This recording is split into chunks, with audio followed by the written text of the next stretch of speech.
and welcome to our YouTube channel. Thank you so dearly for always supporting us. I really do appreciate.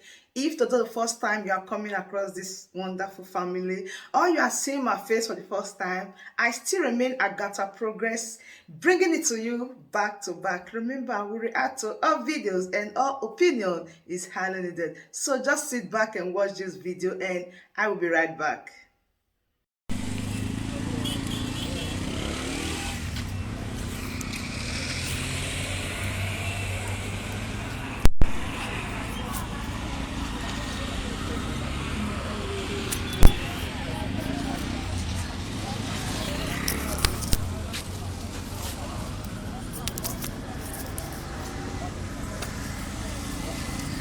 Ekene m ụnụ ndewo gị bụ onye na-esonye anyị na BBC News Igbo.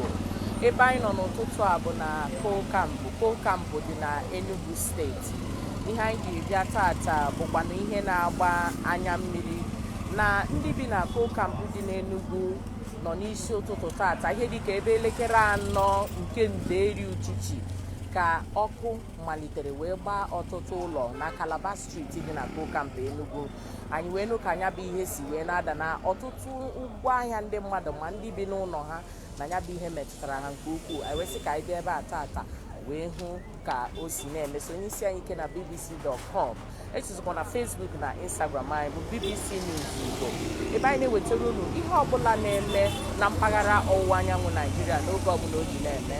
Ka anyị hụgene ka nya bụ ihe si mee nụkwanụ olu mmiri okwu ụfọdụ ndị nya bụ ihe metụtara. Aha m bụ Ebere Ekeọpara. Ka anyị gaa n'ihu.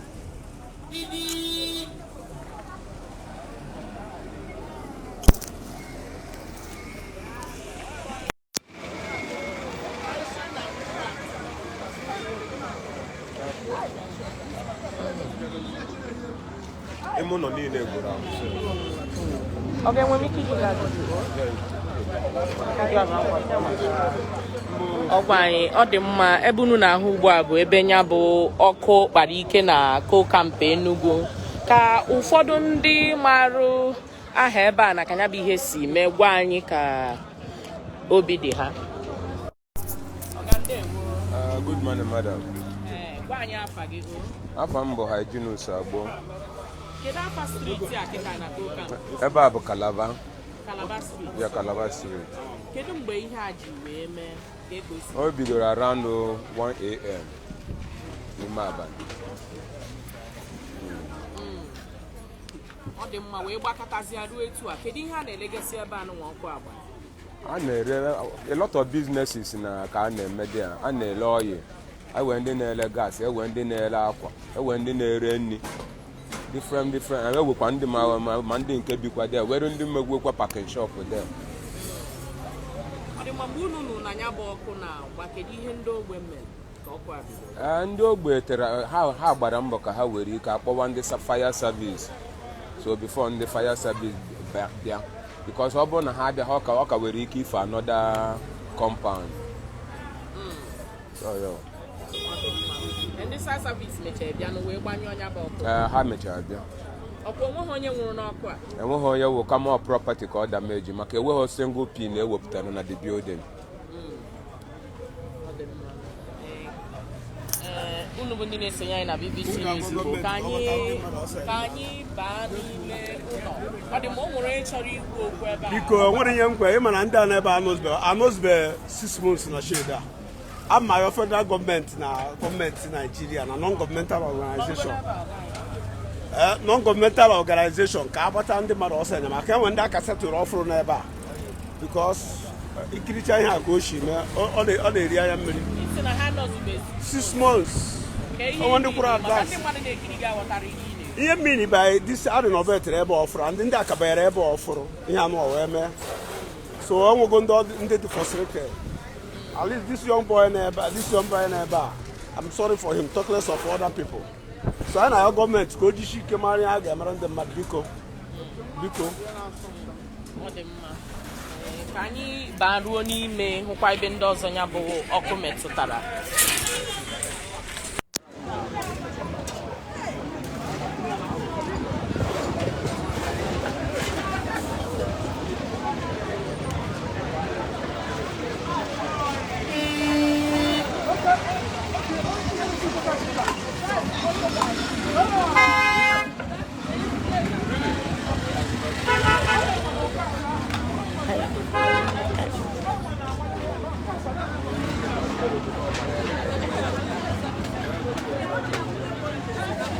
ọ dị mma anyị na-abata n'ime ya bụ ebe ọkụ agbagasị ka unu fụ na ọkụ a ka na-erekwa kamgbe ya bụ ọkụ gbara n'abalị ụnyaahụ. Ebe a unu na-ahụ ugbu a bụcha ụlọ ndị mmadụ, ngwaahịa ndị mmadụ agbachaala ọkụ. Ọ na Calabar Street dị na Coal Camp Enugu ka anyị na-ewetara unu nke na-eme n'Enugu tata.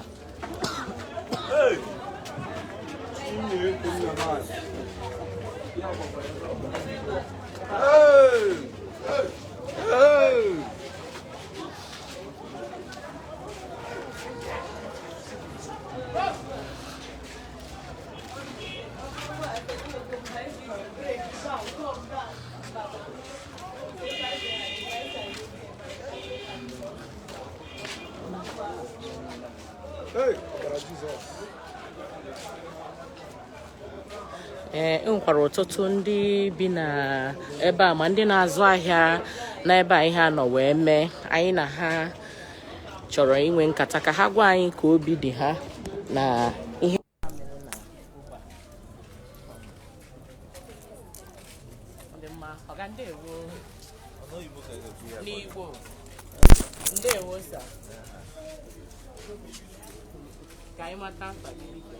Okay, afọ mba Emeka Ọjịakụ.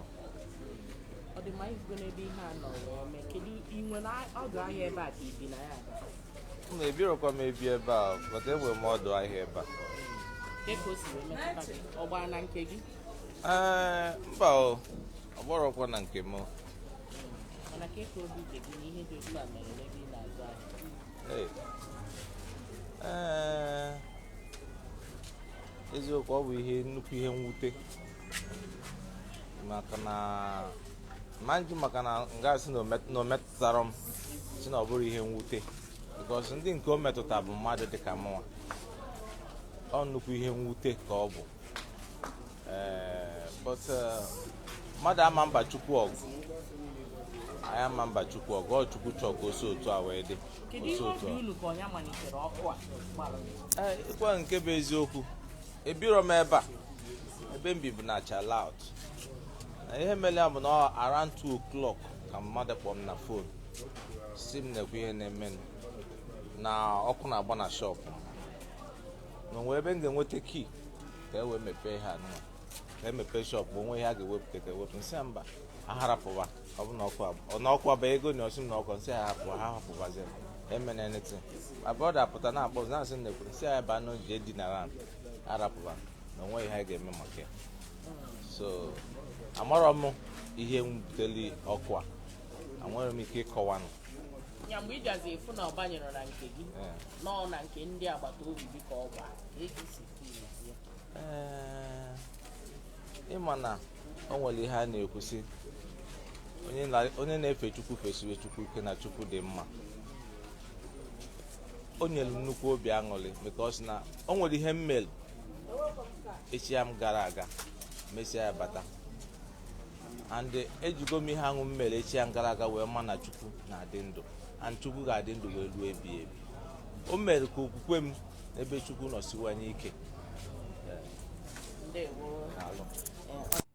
Otu onye n'ime ndị bi na ya dị ya na-akọwata na ọkụ ahụ abanyeghị na nke ya, mana o nwere ọtụtụ ndị ọ gbapịasịara nke ha kpamkpam.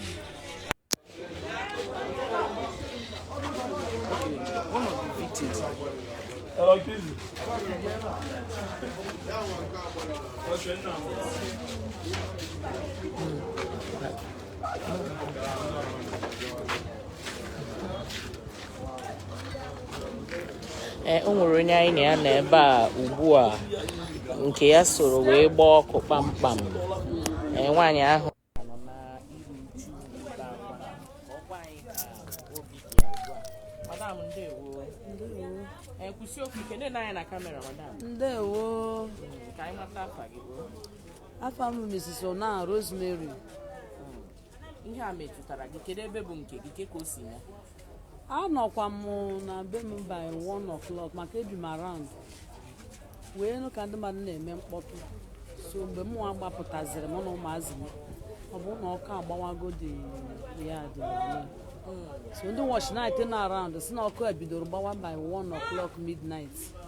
and na ha nwa na onwe ha na-aga na yard by yard akụtecha ndị mmadụ.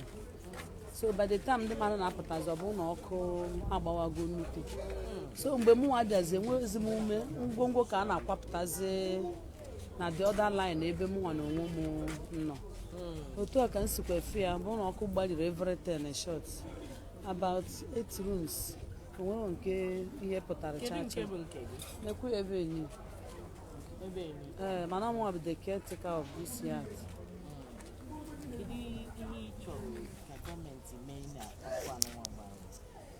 Ọkụ anụnwa gba bụ ihe nwụta in short. Ọ bụ ezigbote ihe nwụta because maybe the year ndị a meghere shop ebe a. Even ụgwọ ọnwa ha kwụrụ ha anọchabeghị ya. Ụfọdụ ejichaga ahịa na Jenụwarị techa ngwa ahịa na shop ha. Ọ na-ewute m too much. Ọ bụ na nwere gọọmenti ga-eme ya mere ihe. Ọzọ nwere ndị na-enwekwuzi m olileanya. O nwere ihe gọọmenti ga-eme ha matara ọsọ enyemaka. The thing is very painful. Kachacha nwaanyị nke kpụ ụmụazị. Onwe dị ha wepụta ma ndị ke na-erecha different business. Ọ ihe nwụta dị. Kedu ihe ọ dị unu ka ọnya malitere ọkụ? Nweghị ihe unu che na ọnya bụ ka ọkụ asịrị ebido? Onwekwa because ihe gbagojiri m na eletrik adịghị na that line. Mụ amaghị suspect we eletrik because eletrik abataghị ebe ahụ. Onwe n'ebe ahụ nwere ọkụ eletrik. Ahịhịa nọkwanụ na gburugburu ebe a. Ahịhịa nọkwa ya.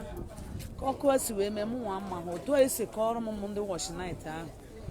Mana ụlọ nke dị n'etiti ka a sị na-aba ọkụ malite ebe a na-eme restaurants. And by that time, enwere ike ọ bụ na ndị ahụ anago. Thank you. Na bụ onye na-elekọta ya dị anya na-ekwu na ndị mmadụ lụzichara ngwongwo ha nnukwu ebe a.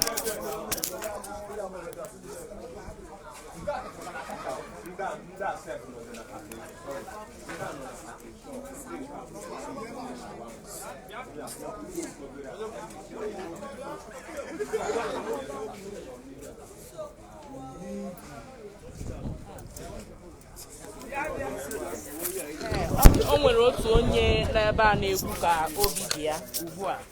Nna ndewo. A sịrị m na dịka ọkụ agbalị ndị a dị stop or maybe say many things na nke ha. Ọ bụ compensation, any day, a lot of compensation a ga-enyefa. From ọ bụgodị 1 million or 2 million. From state government. From state government. Federal government. Ọ bụ federal, ọ bụ state. So yeah, compensation. A ga-enye ya ego.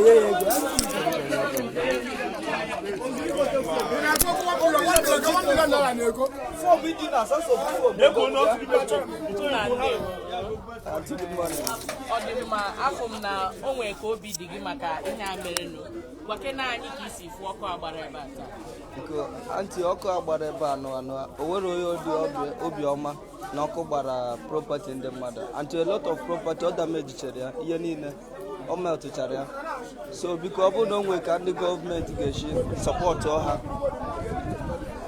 ka ọ bụrụ some things ka because a lot of ndị na-ere afịa na-ereche moto pass ọ gbachara the pass ha niile. So onwe ka ọ ga-echi compensate ha ego na ọbụla chikwe gọọmenti n'obi ha ga-emenwu ha ga-eji help nwo etinye aka ka ha help ha ma property ha niile ma ngwa afịa o nwuchere ọkụ.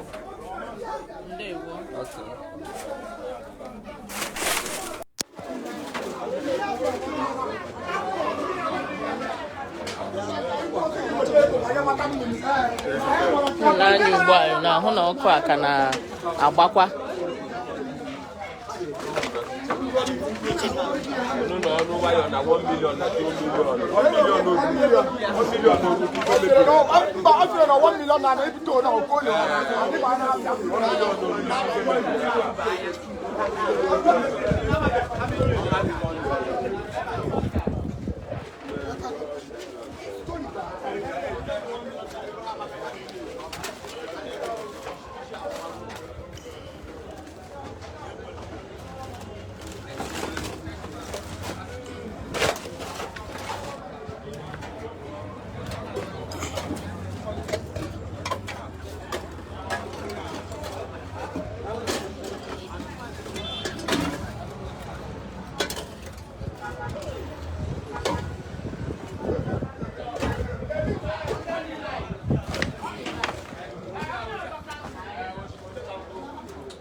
unu n'anya na obi adịrọ ndị mmadụ mma maka ihe a mere ka anyị na ụfọdụ n'ime ha nwekwa nkata na ndewo nne ihe a mere na kokampụ taa bụ ihe mwute gwakena anyị ka obi dị gị n'ọkụ agbara shọpụ ndị mmadụ eziokwu ị na-eme anya afọ m bụ Bernard Okoro abụ m wee Enugu steeti n'ime Enugu esi from Nkanu East Local Government area Enugu steeti ọ n'ezi ihe mee ebe a metụtara m very well and ewere onye na-ebe obi dị mma ewere onye ọ bụla ya obi adị ya mma maka ihe a bụ ngwa afịa ndị mmadụ kwana ka ọkụ gbara ife nwa biko nu we temper justice with what mercy anyị niile bụ mmadụ ịghọta ịma na akpala ozu onye ọzọ dịka okonkwo ka apa mana ihe a mekwenu naanị na-ene life of human being ihe akwa na achievement ka a na-achịkwa ka ọ dịkwa mma ndị some shops dịcha ebe a bụ ndị kwatara ọfụ bịa ka ọ dịrị ha mma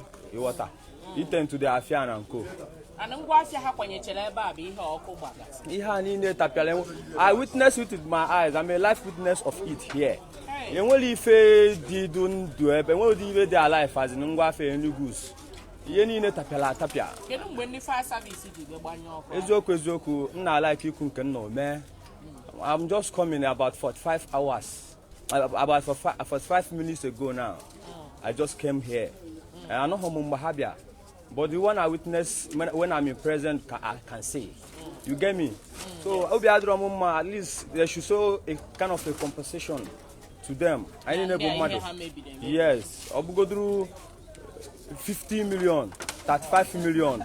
I cannot go to na. I na bato say maka. I na bato say maka. Oh mad kejaga. Oh mad kejaga.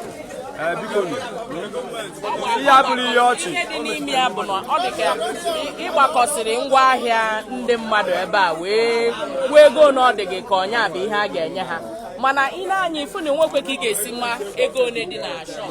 Eziokwu I can predict due to mụ bụ onye afịa mụ bụ a businessman I'm also onye aka ọrụkwa. I know how business is all about and uncle. So as Kagua the goods and equipment to na shop but shops are in the chair.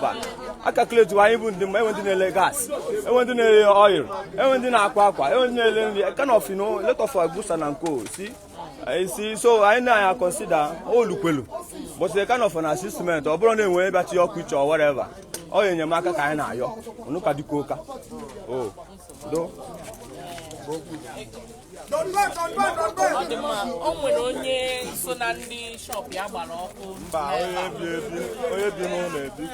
onye bi n'ụlọ ebe a nụnwa ọkụ anọ wee gbaka ọgwụ anyị ka obi dị ya na ndewo ka mata afa gị afa m bụ Monday Cap onye nka na-akpụ ka ihe a si wee mee ka ọkụ a si wee gba ka dị ọkụ si gbaa bụkwa na ọkụ a bidokwa ebe totu abalị so maka immediate before mma ihe na-eme dị ọkụ na-awụkwasịzi m n'arụ n'elu bedị ebe ndị eji m ebi awụkwasịzi m ụmụazụ mmewe ka m ka save ụmụazụ njisiza ike save ụmụazụ onweghịzi mgbe ahụ ọkụ siri niile kwudozigo all my property ngwongwo niile m wee jide ha ncha tipịa were so ya bụ ka the things wee mee anyị nọ n'iro nwekwana ihe anyị ma anyị na-akụgharị n'iro ebe so owere ihe mma m ọ Chineke ka m si ya mere m aba ma m jekwa ndị ga-ehepụkwa m ha iji gbata m ọsọ enyemaka maka na nke a dị too much yatago nke a ọjọọ rie m ọnụ amara m ka ụdị ihe a ji dakwasị m iligodiri ebe gị na ụmụaka ga-anọ kwuwezie prọpati ndị nke mebiri emebi ayawa ọ dị mma isi n'afa gị bụ onye Monday Okafọ onye ebe onye akpụ ugo onye nka na-akpụ ugo ọ dị mma nwekwara nwaanyị ya na ebe a bụ onye ihe a na-ewute nke ukwuu o metụtakwara ya metụta ebe ọ na-azụ ahịa ka anyị na ya kpagodi. Madam, ndewo. Okay, ndewo. Ka amata afọ. Afọ m bụ Chukwuani Ụkamaka. Chukwuani Ụkamaka. Kedu ị na-azụ ahịa ebe a ka ibi ebe a? Kedu ihe nke ọkwa si metụta gị? Ana m azụ ahịa ebe a, property ihe niile kama ngwa afịa ihe niile gwụrụ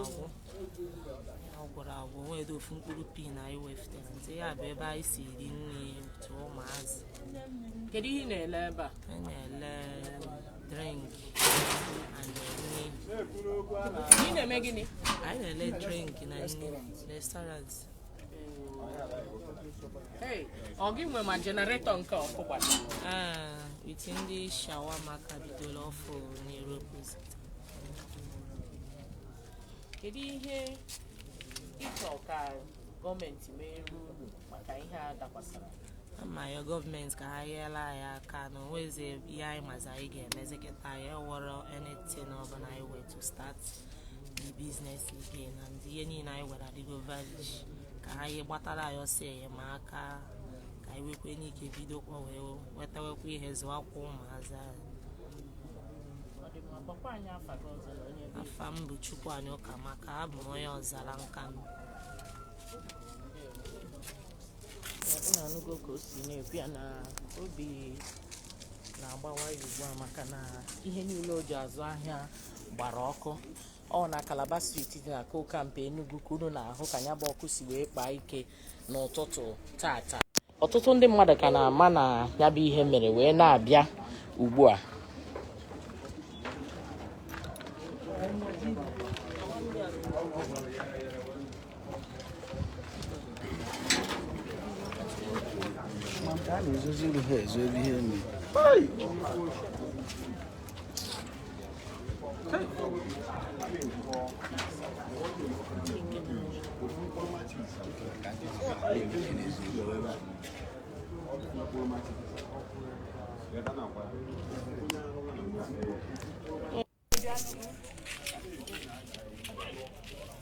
Ọ dị mma, o nwekwara onye ọzọ ya bụ ọkụ metụtakwara ebe a.